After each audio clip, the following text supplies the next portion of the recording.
Well, university students in two separate Ontario cities are being condemned today after a night of large and dangerous gatherings. Let's bring in Laura McQuillan as she is tracking the stories for us today, beginning here, Laura, in Ottawa. Yeah, Michael, this was an event that took place and really swelled in the Sandy Hill neighbourhood near the University of Ottawa last night. It was after a football game between the university and Carleton University. Ottawa won that one and people turned out to celebrate. Some 2,000 people, police estimate. You see them there standing atop an overturned car, what appears to be a car part being handed around in the crowd as well. Police have since told us, this was about 11:30 p.m. Alongside that car being overturned, there were allegedly signs destroyed, people trying to damage property as well, and garbage strewn through the street, as you can see there. Now, yesterday, before the game and during the game, as the football was being played, police had a presence on the streets there, but they actually had to redeploy, come back after all of this unfolded last night. And they've told us no arrests were made. That crowd of about 2,000 people moved on peacefully, but not without a lot of destruction and a lot of disruption for locals. We spoke with one resident who filmed a little bit of what went on, and he told us what his experience was like last night as well. Just a couple houses over, a few people decided it was a good idea to flip a car. And then the car sat on its back for about 3 hours while people climbed on it. And yeah, it's a little crazy. I saw people carrying a bumper around. They were trying to tear this traffic barrier that's kind of flexible for emergency vehicles off. I saw people carrying street signs. So yeah, clearly there was a little more chaos than just the car. And that chaos left several people injured as well. We've heard from paramedics that they took 7 people to hospital. Police, for their part, say that their investigation is ongoing and that Carleton and University of Ottawa will both be involved in helping them with that investigation because they do want to identify students. As you saw, there are plenty of videos going around that can identify people. And of course, Michael, there is a big cleanup effort needed because you saw there are a lot of litter, a lot of other items hanging out in the street as a result of that. So obviously still much to follow when it comes to this annual game between the University of Ottawa and Carleton in Ottawa. But let's talk about Hamilton now, because there was a similar scene in that city involving McMaster University. Really similar, Michael. A car flipped, thousands of people in the streets once again. We're just learning more details about this today because police have put out an update saying they are trying to identify some people involved here. You're looking at some of the footage of this. This was an unofficial homecoming event yesterday.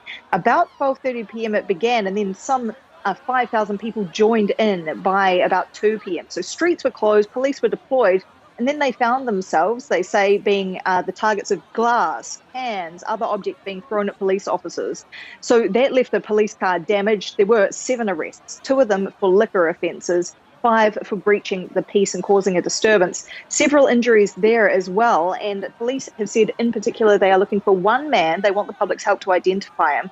They're describing him, and we'll show you his image as well, as a white man with brown hair wearing a blue baseball cap, a burgundy and yellow rugby shirt and khaki shorts. They say they will be trying to identify other people when they can in the future, and they have images of many of these people.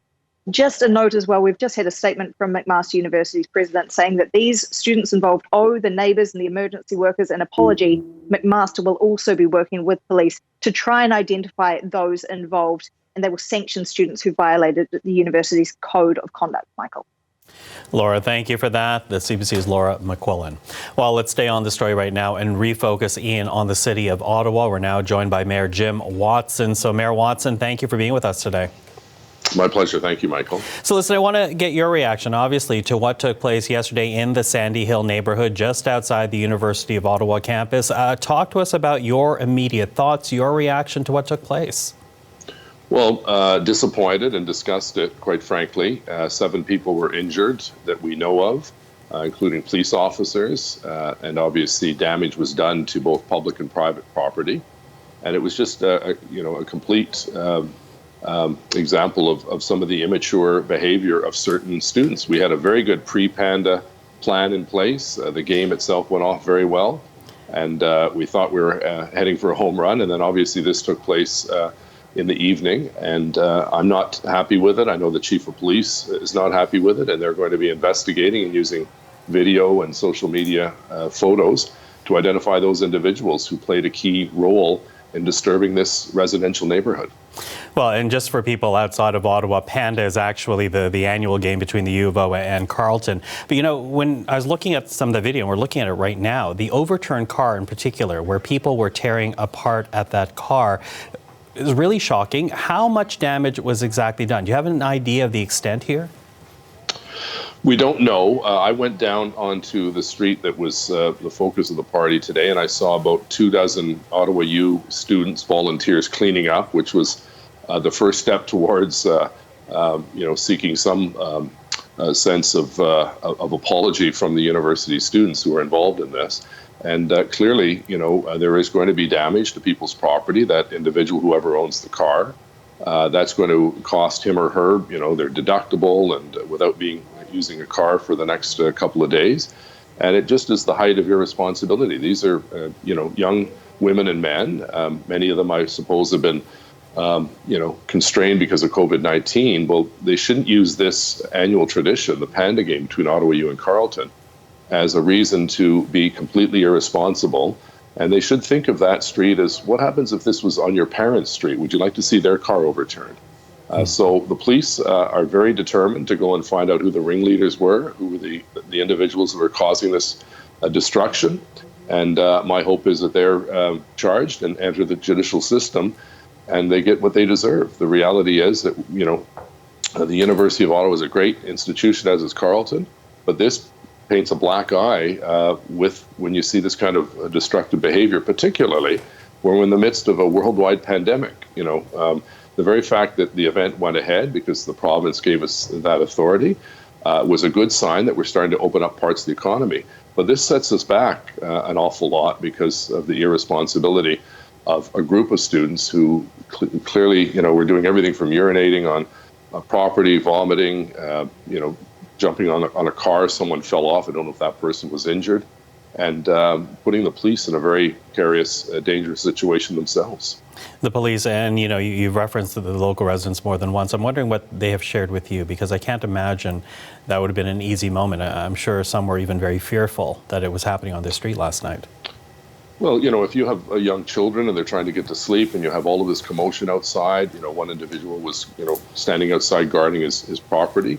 That should not happen in a residential community. The reality is that when you see some of this behavior, it is not reflective of the whole university. I think, the vast majority of students behave themselves, were responsible. But obviously, when you get one group going and they start overturning a car, obviously, whether that's the alcohol that's impacting them or just poor judgment or immaturity, it just is not acceptable in a civil society. And so the police will be doing a thorough investigation. There's lots of video and lots of social media photos that they'll be using to track down these individuals. And I believe that if merited, they should be charged.